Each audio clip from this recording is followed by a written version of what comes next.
Well, hello everybody. This is Lakshmi, as you all know. So, आज मैं study कर रही थी। उसमें मैंने पढ़ा सती प्रथा, जिसमें मैंने देखा कि महिलाओं के साथ ना बहुत सारी ऐसी रूल्स रेगुलेशन लगाया गया था, जिसका विरोध अंग्रेजों ने किया। वरना अभी भी हमारा देश जो है वो आज़ाद नहीं होता। आज हम 100 साल और हमें लगते हैं इन सारे नियमों को तोड़ने के लिए। तो जो सती प्रथा थी ना, उसमें एक पति को चले जाने के बाद एक पत्नी को जिंदा जला दिया जाता था। तो अंग्रेजों ने इसका विरोध किया कि नहीं, ऐसा रूल्स नहीं होना चाहिए, ये कहीं ना कहीं गलत है महिलाओं के लिए। और तो इस रूल्स को हटा दिया गया। सो बेसिकली इन चीज़ों से यही सीखने को मिलता है कि एक औरत को इस लेवल तक उसे रियलाइज़ करवाया जाता है कि उसके लाइफ में जो है वो सिर्फ एक मर्द होता है, जो कि ऐसा कुछ है नहीं। उसके उसका सिंदूर हटा दिया जाता है, उसका बिंदी, उसका चूड़ी तक तोड़ दिया जाता है। इवन उस औरत को नीचा दिखाने के लिए उसको सफ़ेद साड़ी तक पहना दिया जाता है कि दूर से ही लोग समझ जाए कि नहीं, ये एक विधवा औरत है। ये समाज की गंदगी है, इसका शकल सुबह सुबह देख लिया जाए तो दिन खराब हो जाए।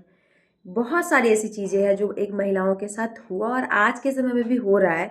आज के समय में भी बहुत सारे ऐसे घर हैं जिसमें एक अगर विधवा है तो उसका शकल नहीं देख सकते हैं, वो अपने हस्बैंड को खा जाती है। बहुत सारी ऐसी चीज़ें हैं जो एक औरत को सुनने को आज भी मिलता है, और उसमें बहुत ज़्यादा योगदान एक औरत का ही रहा है कि औरतों ने ही औरतों को नीचा दिखाया है। ये एक रियलिटी है, इसको कोई चेंज नहीं कर सकता है।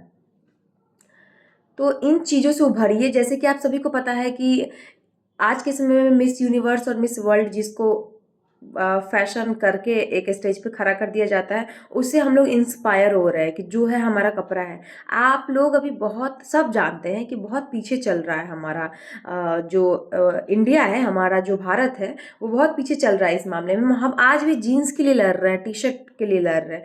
कपड़ा तो सिर्फ वो मुद्दा है जो राजनीति को बढ़ावा देती है। मुझे ऐसा नहीं लगता है कि कपड़ों से एक औरतों को जज किया जाता है। आपको जो समझ में आता है आप वो पहनो। वो समाज, सोसाइटी, इन सब के बारे में मत सोचो कि लोग क्या कहेंगे।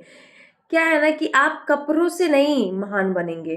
आपने अगर किसी औरत के लिए कुछ ऐसा स्टैंड लिया या फिर उसके प्रति कुछ सहानुभूति दिखाई, जिस तरह से दुराचार व्यवहार किया जाता है समाज में, उसके घर में, उसके प्रति आपने अगर आवाज़ उठाई ना, इसको बदलाव बोलते हैं। ये कपड़ों से, hair styling, makeup and all, क्या है ये सब? कुछ भी नहीं है। ये उस टाइम में भी हुआ करता था। आज के समय में एक महिला को खड़ा कर दिया जाता है स्टेज पे। वो एक मिस यूनिवर्स होती है, मिस वर्ल्ड होती है, मिस इंडिया होती है, और उसको क्या चीज़ करवाया जाता है? साबुन और सर्फ के अलावा किस चीज़ का एडवर्टाइज करवाया जाता है? किसी पर्टिकुलर कंपनी का, I will not take, I am not going to take any particular company's name, but उसको क्या एक लिपस्टिक का, काजल का एंड ऑल, पता नहीं क्या क्या चीज़ों का एडवर्टाइज उससे करवाया जाता है। क्या है ये सब? एक महिलाओं को बस उसकी खूबसूरती तक, उसके मेकअप तक सीमित कर दिया गया है। तो कृपया इन चीज़ों से उठिए। आप अपने लाइफ में जॉब करो या ना करो, ये मैटर नहीं करता है, लेकिन आप इतना एजुकेट हो जाओ कि किसी भी दकियानूसी बातों पे आप भरोसा ना करो, है ना। महिलाओं को ही महिलाएं गिराती है। तो आप लोग इतना पढ़ लिख करके इतना मेच्योर बनो, पागल नहीं बनो, मेच्योर बनो, है ना। ये बचकांडी बचकांडी ये सब एक एक सर्टेन पीपल तक मतलब सही लगता है कि हस्बैंड है, ठीक है, वहां तक बचकांडी हरकतें कर रहे हैं, पापा है, हाँ लेकिन नहीं, जब आप समाज में जा रहे हो, सोसाइटी में जा रहे हो, 10 लोगों के बीच में बैठ रहे हो, बी मेच्योर वुमन। क्योंकि एक मेच्योरिटी ही जो है ना, आपको एक रिस्पेक्टफुल वुमन बनाती है। फालतू का अननेसेसरी चीज़ें बोलने से आप मेच्योर नहीं बनते हो। इस चीज़ को आपको समझना पड़ेगा। एक फन वे में और एक मजाक तक सही लगता है चीज़ें, लेकिन जब बात सोसाइटी की हो ना, जब बात आपके रिस्पेक्ट की हो ना, एजुकेशन की हो ना, तो you should take your own stand. आपको अपनी बातें रखने का राइट है। तो पढ़ो लिखो और इतना मेच्योर बनो कि ये जो दकियानूसी बातें हैं ना, जो समाज में फैलाई जाती है औरतों के द्वारा ही, उस चीज़ से बाहर आइए। और आप किसी भी औरत को नीचा दिखाने की कोशिश ना करें, उसका सपोर्ट करें। Thank you.